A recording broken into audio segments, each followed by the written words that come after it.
We are in Tianfu, Chengdu, China.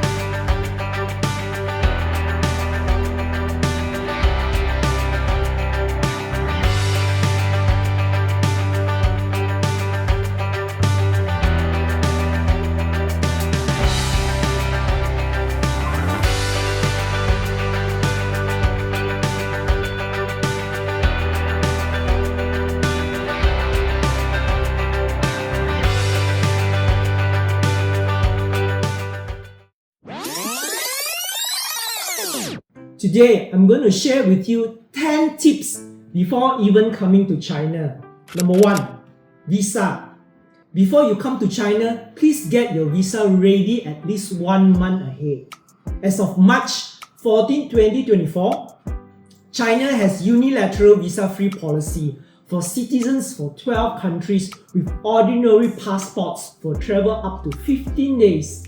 The 12 countries are Austria, Belgium, France, Germany, Hungary, Ireland, Italy, Luxembourg, Malaysia, Netherlands, Spain, and Switzerland. This policy is valid until December 31st, 2025. Citizens from these countries can visit China for business tourism, family visits, or transit without a visa. Those countries which are not in the list, you probably need a visa. Please check on your respective countries. We are in Tianfu, Chengdu, China. Number 2, data.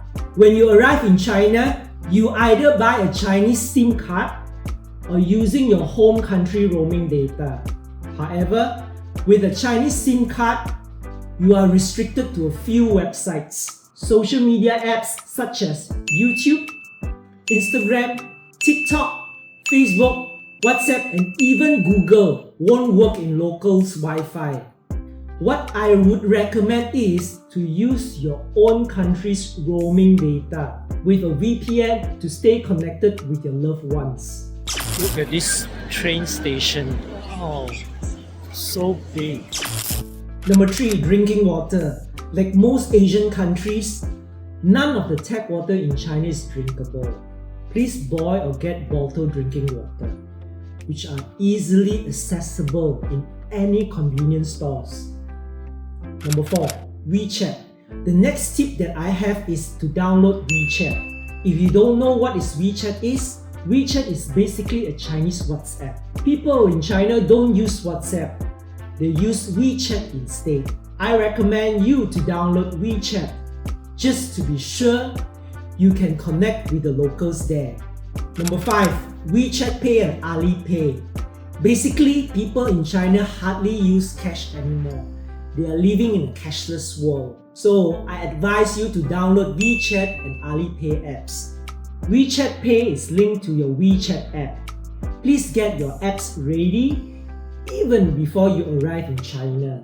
Because when you link your international credit card, you have to provide your passport for verification, and it might take several days. You need a mobile number as well to register into WeChat Pay and Alipay apps.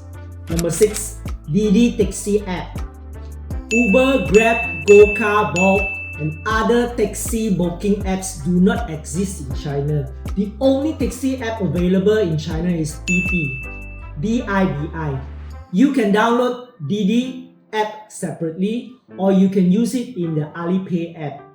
I use mine through Alipay app because I don't want to have so many apps all over the place. You just need a mobile phone number to register Didi account and verify your international bank card. Most of the time, you need passport to verify account. Since you have your Alipay app registered, then you are ready to go. I found that the cars were super efficient and fast. You don't even really have to wait for long. You can choose from a list of prices that you would like to have, which one you want. The driver will ask for your 4 last digit of your phone number for verification once you get into the car. When you have done with your ride, they actually trust you on the payment. They can drop you off before you can even pay. It's very impressive. Number 7, airport shuttle bus. For you to travel from the airport to the city or vice versa, you can actually use the shuttle bus service. Please ask the customer service for assistance. So there's the bus stop here. This is how we came out from the gate G1. This directly to Chengdu city, sitting the bus. Even though it says that we as foreigners can use the service and make payment using Alipay, we encounter some small tiny problem with the payment as it requires local Chinese mobile number. However, the staff there was super friendly and finally solved the local Chinese mobile issue. We have scanned the wrong QR code actually. This one is for foreigner and that one is for the local. So we are going to Chen Silu number 1. This is a hotel that we are going to. The hotel is located in this area. The blue line, line 1. So this is 15 yuan per person. So number 1 station to Chun Silu Road. Chun Si Road.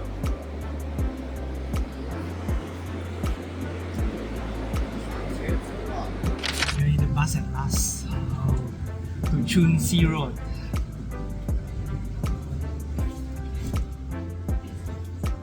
So this is landmark Uniqlo Panda. So this is where we stop from the airport. So this is the last stop, Chun Si Road. AI Google Translate makes life so much easier. Just imagine taking the bus for 15 yuan, or do you want 200 yuan for a taxi? The choice is yours. Number 8, money. How much money do you need during your trip? For us, we didn't use any cash during our trip. As I said earlier, it's a cashless country. We've got our credit cards linked to Alipay and WeChat Pay. Credit cards are applicable for foreign credit cards as well. You can actually use cash because the Chinese government implemented that the locals have to accept cash from foreigners if you want to pay cash. However, it doesn't mean that they have the right change for you, because basically everyone in China is using cashless transaction. You can basically pay everything using the Alipay or WeChat Pay apps. We have set up both just in case vendors only have either one for payment. A reminder, however, if your transaction while Alipay or WeChat Pay is more than 200 yuan, which is 201 and above, there will be a 3% service charge. To avoid the 3%, you can request the vendor or seller to make it into 2 to 3 transactions. What does it mean? For example, you've bought a bag for 500 yuan. Just to do it, 200 yuan plus 200 yuan plus 100 yuan, so that you have saved 3% service charge of 15 yuan for 500 yuan. However, if the value becomes too big and you need to make multiple payments, let's say 10 times, your transaction will look suspicious and you might get blocked by the system. Just beware. The verification process for the blockage might take days. Good news for Touch and Go app holders, which basically for Malaysians. Since you can transfer cash of ringgit into the app, Touch and Go app, you can pay for big items with updated conversion of rate ringgit Malaysia to renminbi, because Touch and Go app is linked to Alipay and there is no 3% service charge for that. For other foreigners, you just have to pay the 3% service charges if the amount becomes really big. So right now we are buying the LRT tickets, the train station tickets.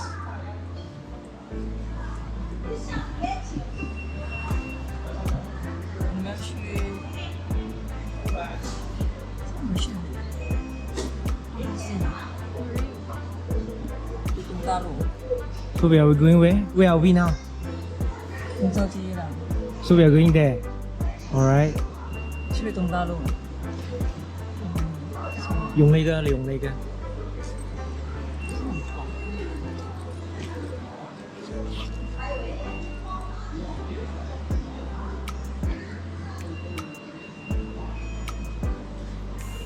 So my wife is using the Alipay apps to pay the train ticket.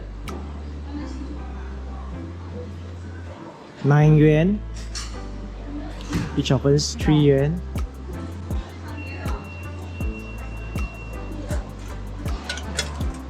So that's our ticket.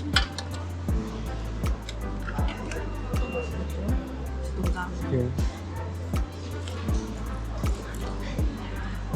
So that's the security. We have to go through this security.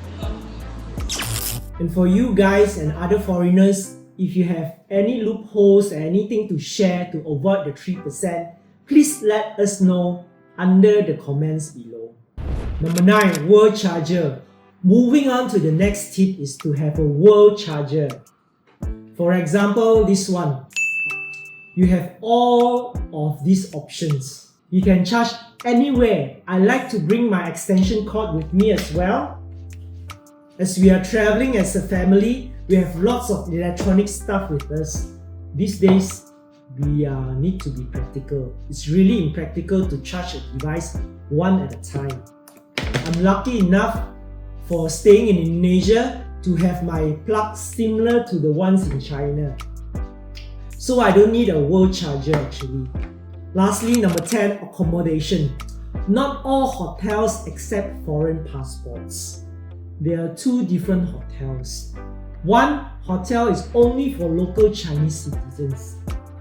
And you have international hotels which allows to take foreigners with foreign passports. Please check with the hotel that you book accept foreign passports or not. If this is not the case, you may not be accepted in that hotel and you need to find other hotel. You can download trip.com to book your hotels from there as well to check if you are eligible to stay in that hotel. Oxygen supply, number 11. This is a bonus tip guys, since you have watched until the end. For you guys that have difficulties in breathing while on high altitude, usually more than 3,000 meters above sea levels, you probably need one of these, a portable medical oxygen supply, available from local pharmacies.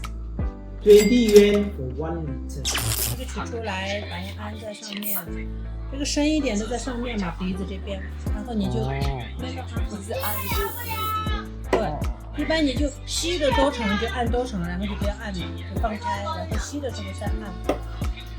不是按了还是按？你吸气的时候按，然后呼气的时候就不要按了，免得浪费嘛。因为我看到online好像按的时候就吸。啊，所以说我们说的正常那个按压的话，它就是一般吸气的话3到4秒这样按压，这就是一个正常的，你不能一直像这样按着，那就浪费了，要浪费，对吧？啊？什么牌子 iSIM 哦，这个还行，20块。你们是怕高反吗 So this is the oxygen tank, which you have the problem with altitude problem. So you can have this as an oxygen supply. If you are lack of oxygen, so this is oxygen supply for you for your respiratory. So these are the tips that I have for you guys. If you have other questions, let me know at the comments below. I will get back to you as soon as possible. Thank you so much for watching. Enjoy your trip. Hopefully the video was useful to you.